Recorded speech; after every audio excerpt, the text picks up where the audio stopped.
Hello.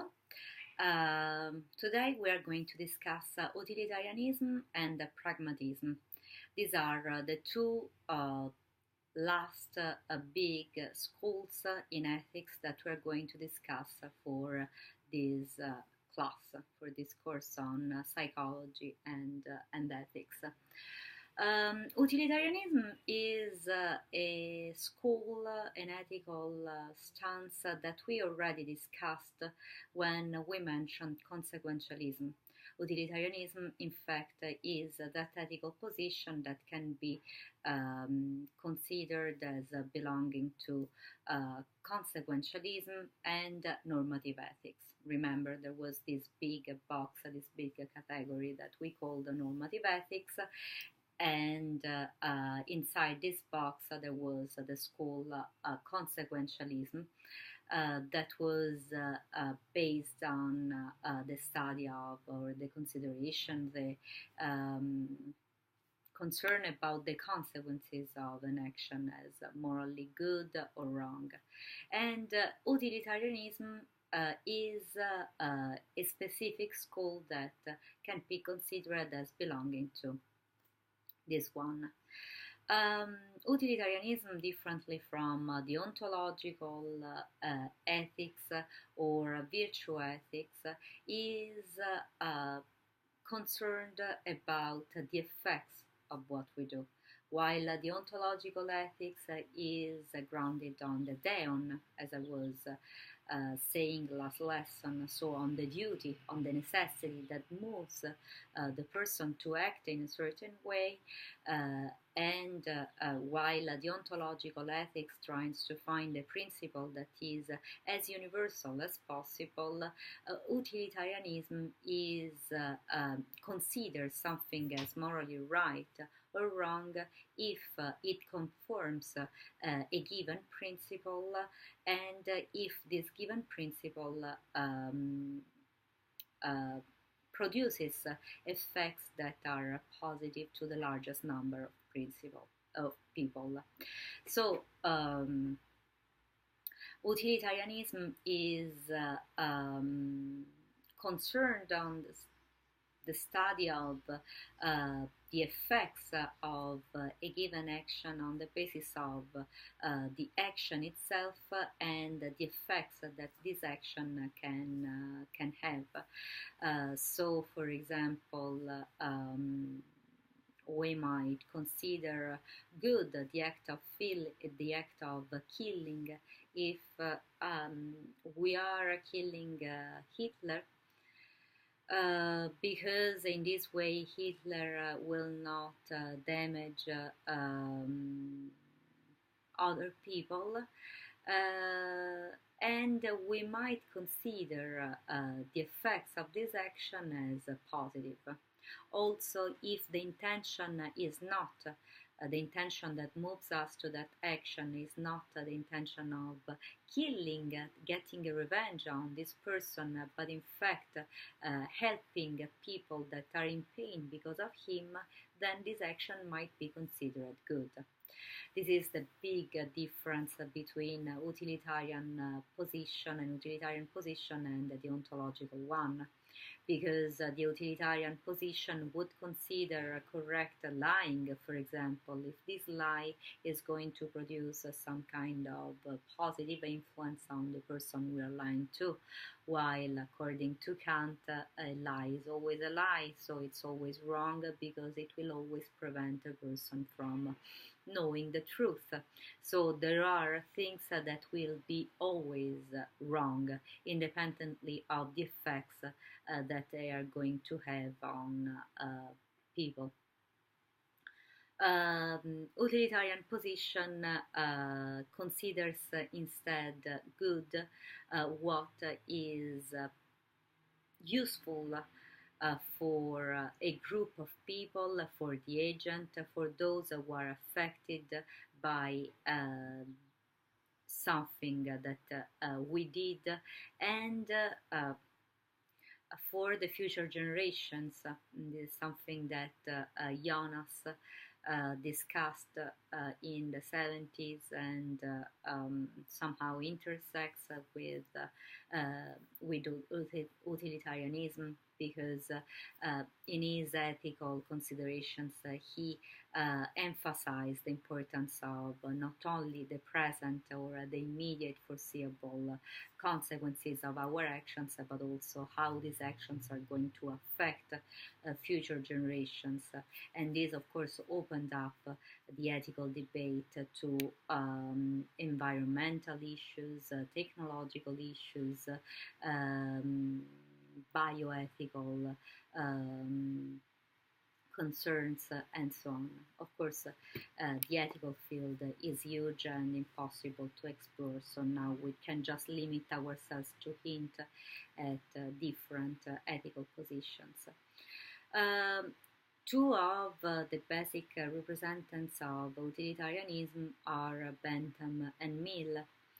Bentham is more influenced by Epicureanism, so for him, utility is based on pleasure, on the sensuous pleasure we might experience from a given effect of our action. So when we act, we should think of the consequences of our actions for us, for the group of people involved, for those who will be affected by our actions, and the agents and the recipient of the immediate action. And this utility is correspondent to a sort of bodily pleasure that we gain from this action. While for Mill, utility is more of a practical term. It keeps the etymology of the Latin etymology of utor, so something that we can practically use in our life. But again, the action must be something that would be immediately useful for the largest number of people, that can make the largest number of people happy. So utility is the ultimate source of our moral obligations, and if there's a conflict of duty, then that can be easily solved by considering the consequences of that this obligation would have on us and other people. Now, as I mentioned in our first class, utilitarianism has been accused to being somewhat close to a psychopathic way of looking at ethics, because we tend to bend our own, or better, we tend to bend a moral position to our own need. There's, for example, a study that has been conducted by Koenig, Krupke, and Newman and Zayer on psychopaths who were given the choice to make an ethical stance in relation to a practical fact, and differently from the expectations of them not feeling any moral position that they could have taken in relation to that example. Psychopaths, especially those with low anxiety, chose to take a utilitarian position that would have harmed the least number of persons, so they chose the impersonal good in order to harm the least number of persons, and bring benefit to the largest number of people. So it seems that somehow this ethical stance might be an ethical position that in fact can be taken by people that are considered having personality disorders that make them detached from a moral position. So again, we come back to the reflections we did during our last lesson, according to which ethics, when it's in practice, is not necessarily morality, is not necessarily concerned on what is right or wrong. The rightness of an action of a duty comes from the reflection on the principle we wanted to meet and the goal we set for ourselves at the beginning. So we can do morality in the sense of we can reflect on a given act, but that is something that comes from post hoc.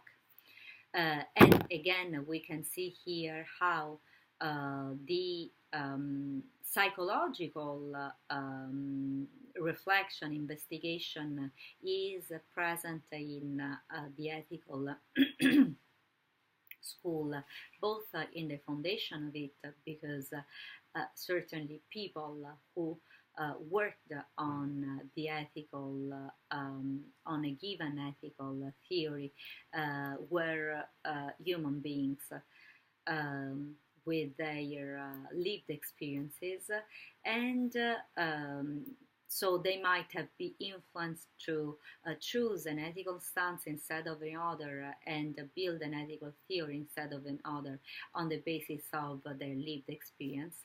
And also, as we pointed to during our last lesson, any ethical given position, if is followed in a strict way, might lead us to detach ourselves from what we feel. So we might lead us to live an alienating life, or to go toward a even more painful psychological disimbalance. So any reflection on ethics and psychology is, I think, necessary in order to have a more real and affordable and sustainable way of life. And this is a position that pragmatic ethics take. Now, pragmatism is a school that has been founded in the US, so it's an American philosophy, philosophical position, and these philosophers might be considered relativist because they don't believe that there's a position, there's the truth, a foundation that might be taken once and for all. Rather, that is the problem we might run into when we are to devote to a given theory. So pragmatic ethic tends to take a position that is relative to the individual, the culture in which this individual is living, and the scientific goal, the scientific growth that we want to achieve in studying our position, in considering the decision we made and the consequences that these decisions had.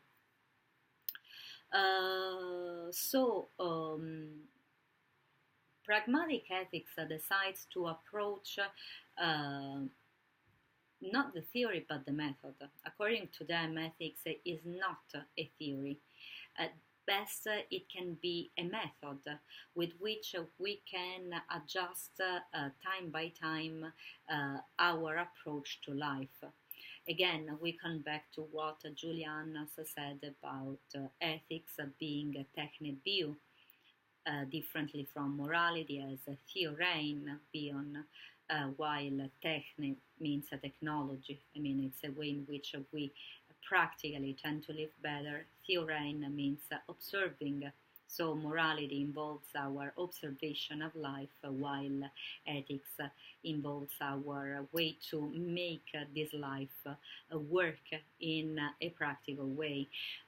So the goal of pragmatic ethics is to enhance the well-being of the largest number of people beyond uh, the limits that human beings by nature bring along.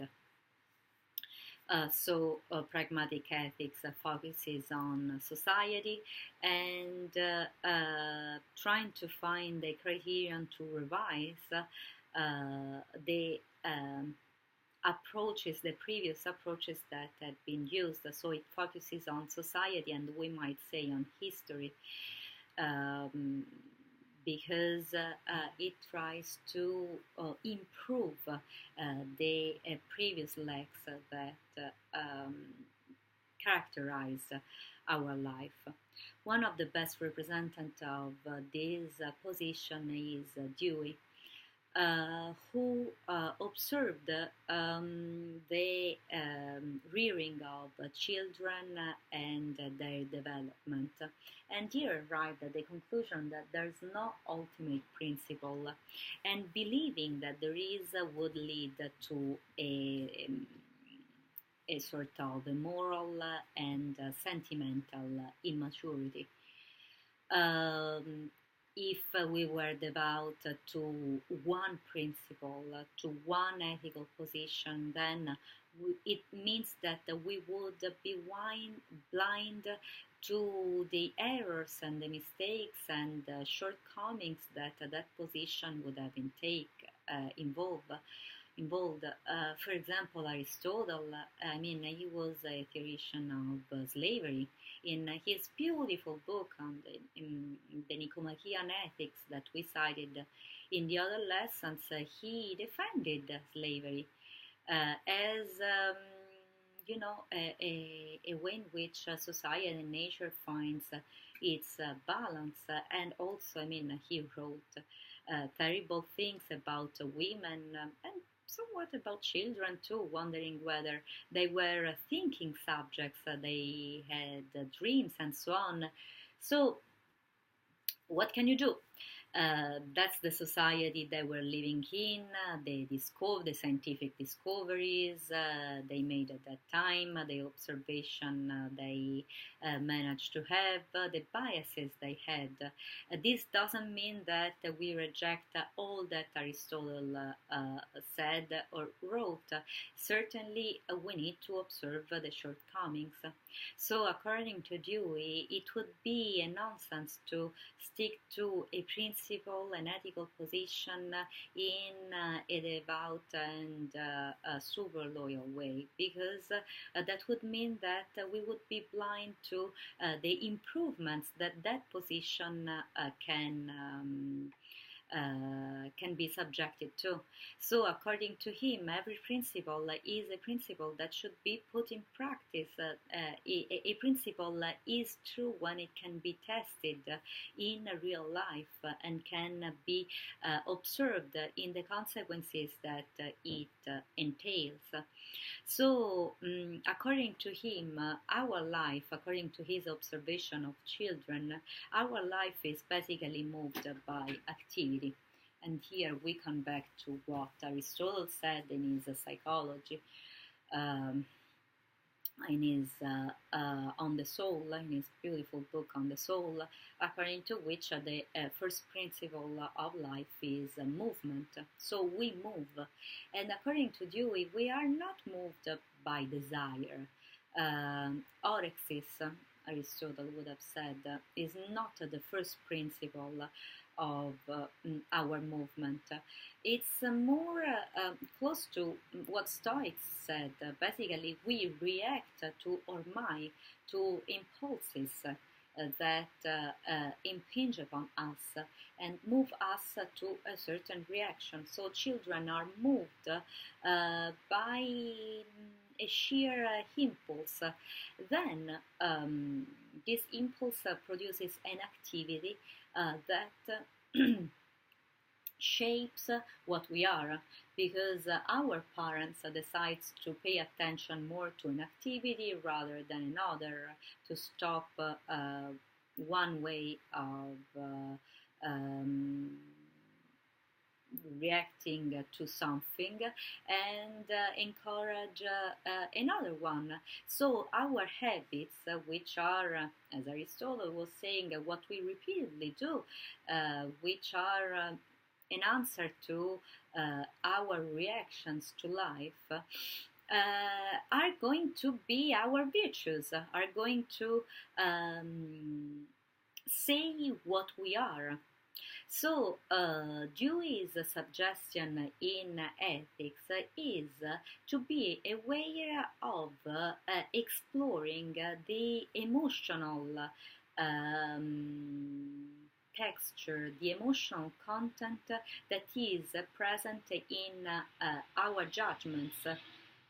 So, according to Dewey, we should be able to react to what we do, but also being able to explore what is inside that reaction, what is inside that habits, what is inside the judgment that we used to make about that way of ours to live life. So it's exactly the opposite as espousing a position. It means that our deliberations should be always an attentive way to observe what we are, what we do, how we react, and then adjust our decisions on the basis of what we really want. In that sense, Dewey's position is very close to what we described before with Stoicism and sentient exhalation. So every breath, every movement, every activity we decide to engage in the world should be sifted with the lens of our cleaning of our judgments.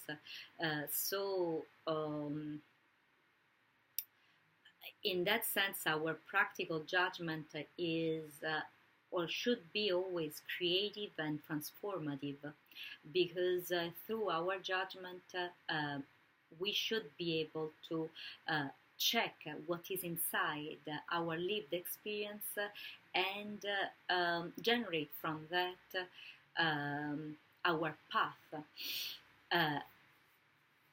That's why, according to Dewey, there's no ultimate principle. There's a method, and the method, as the Greek word says, is meta-odos.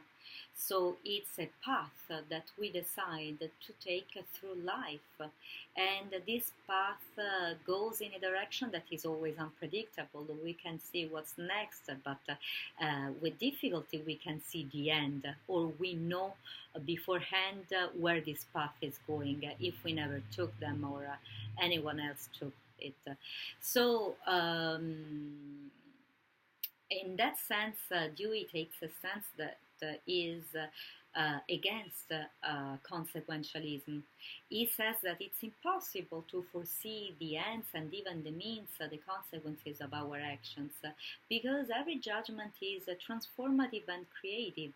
We are what we are because a history changed us, because we change ourselves, and through this changing, the surrounding, the life around us changed, and we changed because the life around us changed.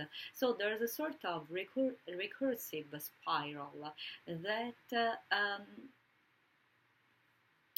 encourages us to be always alive, to check always what's in there, to be aware of what we feel and what we experience, and how this experience can modify us. So we can't have a full grasp of our means or our end, because they continuously change.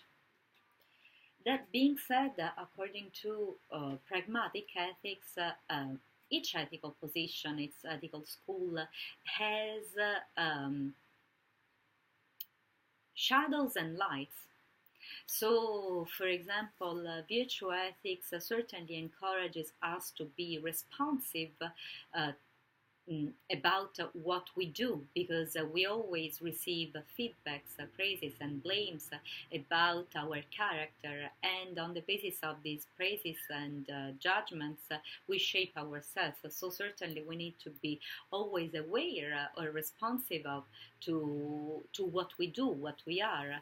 But on the other hand, that kind of approach might alienate ourselves from what we really want to be, from what we really feel, from the present, from what is happening to us. On the other hand, a consequentialist position, as I was saying before, has the shortcoming of bending something that is happening now to a sort of a rule that is predictable, while it is not predictable. But on its but it has the good side of being adjustable, and somehow there's some kind of method that keeps track of what is happening in the present. So it reflects the orientative approach that the pragmatic method seems to defend. And as it concerns a deontological position, according to Dewey, it has the strength of finding a way to harmonize different duties with each other, but it has the shortcoming of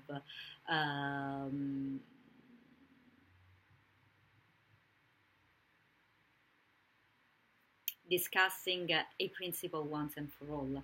So it's exactly the opposite as being orientative and methodological, because there's a goal that is set at the beginning of our ethical life, and then we have to stick to that goal forever, even if that might be problematic. And there are pages of Kant that have been considered somewhat anti-Semitic and against Judaism, although in a very ambiguous way. But again. Everyone is son or the daughter of its time. So we should, according to this position, be able to keep somehow a wise doubt and concern about our convictions. A sort of a healthy doubt that can accompany us throughout our life. So Dewey's pragmatic approach is certainly not theological and is a pluralistic approach, and certainly is anti-authoritarian. According to him, there's no hidden telos. There's our attempt to make sense of what is happening to us, but nature shows us in every moment that there's no hidden agenda behind what we are doing. So the moral principle that should drive our life, it should be nothing but the best, the richest, and the fullest experience possible for each human being. That's more or less what is stated in Experience and Nature.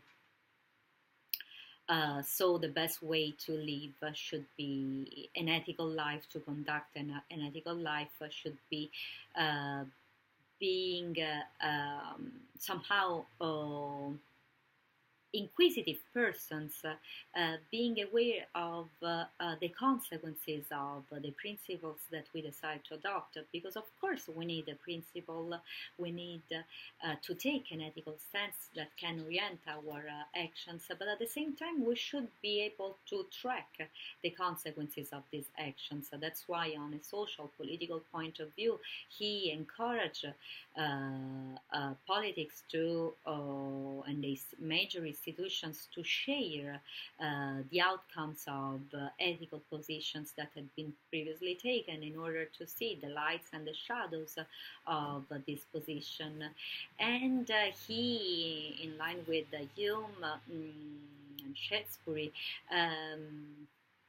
encourages an ethics of sympathy. So being able to pathing soon to feeling for those people whose consequences, whose life had been beaten up by consequences that were not always good, although they were the effects of decisions that were made with the best intentions.